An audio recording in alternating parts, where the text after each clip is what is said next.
Okay, I'd be pretty happy with that, into the middle of the green, and that was an 8 iron, which has gone 174 yards. And to me, that felt effortless, felt like easy power. And my hands, at their fastest point, are only traveling at around about 23 miles an hour, which is why it feels effortless. So how am I able to generate that amount of distance, that amount of speed in the club with what feels like relatively slow hands? Well, I'm going to teach you the secrets to that in this video. Let me take you right back to when you were a kid and you went to the fairground, and you probably saw that game where you picked up a big hammer and there was a big sort of silver disc that you had to hit as hard as you can, and it shoots up and rings the bell at the top.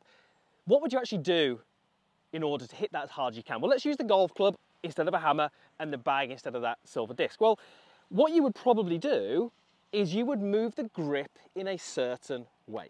So for me, from here, I would move this grip out away from me, and then I would bend it down and back into my body. And when I do that, that kicks the club head out. So if I show you that now, I would go this way and I'd pull it down and into me. Notice how the grip is quite close to me at this point. And what that does is it gives me a lot of speed in the club head. But throughout that motion, I'm only focusing on what the grip is doing. I'm not concerned with what the club head is doing. So I am thinking about moving the grip down and into me, which accelerates the club. Now, to me, that feels effortless. I'm doing that as I'm talking to you. It's not strenuous, it's not hard. And to the point where I could even hold that golf club in literally just index finger and thumb. So I don't really feel like I've got a lot of control over the golf club, but I could still make that same movement, and I could still hit that golf bag or this impact bag with a fair bit of speed because I'm using physics to my advantage. It's not me from here thinking the club head and accelerating the club head to the bag. Because when I do that, that feels like it's more effort for less speed. And you can try this. Try this little exercise. Maybe it's going to be an eye-opening experience for you. The other thing as well is when I start to focus on the club head, it actually has the effect of moving the grip in a completely opposite direction. So what we've just said is we'd like the grip to go away from you, down and in on this curved path. But watch what happens when I, from here, try and accelerate the club head. The grip actually moves almost back and up in the opposite direction. So the more I start to accelerate the club head, the more it makes it impossible for me to move the grip in the right way. The final point here, before we actually get into a little drill to help you with this, is look at the travel of the club head. If I do it this way, the club head is quite narrow to me. If I do it this way, the club head is wider to me, and we get the hands in a very different position. Think about what we see in most good golf swings. The golf club gets narrower to the golfer before it kicks out to the ball. Most golfers who struggle have this wide movement where they're focusing on the club head, which slows the hands and gets them into these awkward positions. So I'm going to teach you with 2 little exercises how to get that movement, how to get the grip moving in this way to give you that effortless speed. Start off with a couple of alignment sticks or something that's quite similar. There's 2 phases to this. Number 1, we need to get the hands accelerating earlier. We then need to get the grip curving correctly through the golf ball. Remember that hand speed 23? That's around about here. This is where it peaks in the downswing. Now what happens in many golf swings, as we just said in that demonstration, is if we start to accelerate the club head, that actually has the effect of slowing the hands down. The more this accelerates early, the more the hands are forced more in and up and slowing them down. So with these alignment sticks, the idea is to make a fairly normal backswing, bring the hands down until they're over your trail thigh, and slow them down as aggressively as you can, which would cause the end of these alignment sticks to bend downwards. I'm effectively trying to snap these alignment sticks. Now, with any luck, I will never snap them, but what it's going to get me to do is accelerate my hands and then slow them down. And it's going to almost force me to stop this, because I really feel that if I do this, it forces my hands almost up away from the ground. What it should look like is something like this. If I can do that, the more I can get them to bend, we know that 2 things are happening. Number 1, you've got good amount of speed in the hands at the right part of your golf swing.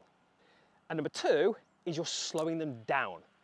So when we go back to our little demonstration, what we're trying to do is accelerate before we then curve the hands back in to kick the club head out. So we can then move on to our next little exercise, which is trying to learn a little bit how we change what the grip is doing through the golf ball. So as I tee a ball up, and you can see that I've got this teed way too high for an 8 iron, I'm going to go top hand as normal, trail hand right down onto the metal. I've actually got 2 fingers on the metal, 2 fingers on the grip. Now when I take a setup, I'm going to make a little backswing, and I'm going to work myself into the position that we just found with our first little exercise, where my kind of lead hand is over my thigh. You can see club shaft is around about level with the ground. Now from here, I want to feel almost this kind of scissors action. Left hand is going to come up towards me, right hand is going to go down towards the golf ball. I can just feel it a little bit more when I split my grip. So watch what happens when I do that. Left hand up towards me, right hand down. What is the grip doing? The grip is moving up away from the ground.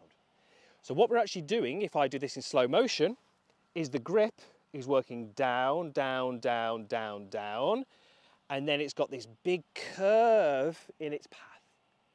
We know from that first demonstration that's key, because that curve is what accelerates the club head out, and it allows that club head to have incredible speed without a huge amount of effort.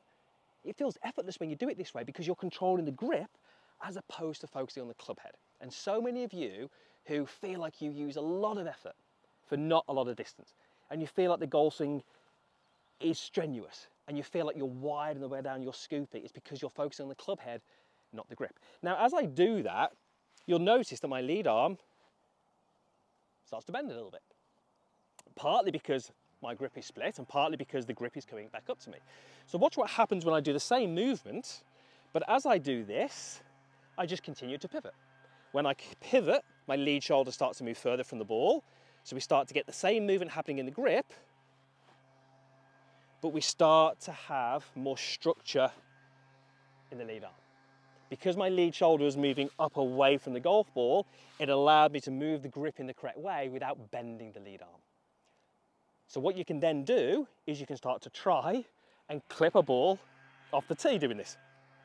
Not easy, and you'll see why now I've teed it up much higher. So I'm going to go set up, hover the club above the ball. I'm obviously not going to reach that green, make a little backswing. Then I would work my hands down over my thigh. I would use my little scissor action, pivot out the way, and we go through.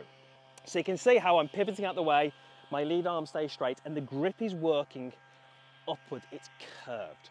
When we look at all the great players, what their grip does is it goes acceleration, acceleration, acceleration. That keeps the club head back. Then they start to curve it, which accelerates the club head out. Think of it in this little example. Accelerate, accelerate, accelerate. What is the club doing? It's not being kicked out yet, is it? As we start to bend the hands, that's what kicks the club out. That's what's accelerating it through into impact.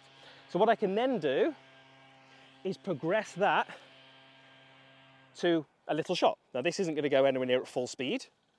I'm going to go left of the green so I don't go in the water. So I make a backswing. I accelerate my hands down without kicking the club out, and then I work the grip up as I pivot out the way, and we start to get the right movement happening. Now that wasn't at full speed, so the club head isn't going to have as much speed, but I'm developing the right movements. And when I'm doing that, I'm not focused on the club head. That's the key message here. I'm focused on what the grip is doing, because I know from that little demonstration, if you can do that, it's really going to help you process this movement. It's going to help you understand that if you move the grip correctly, the club head gets accelerated naturally.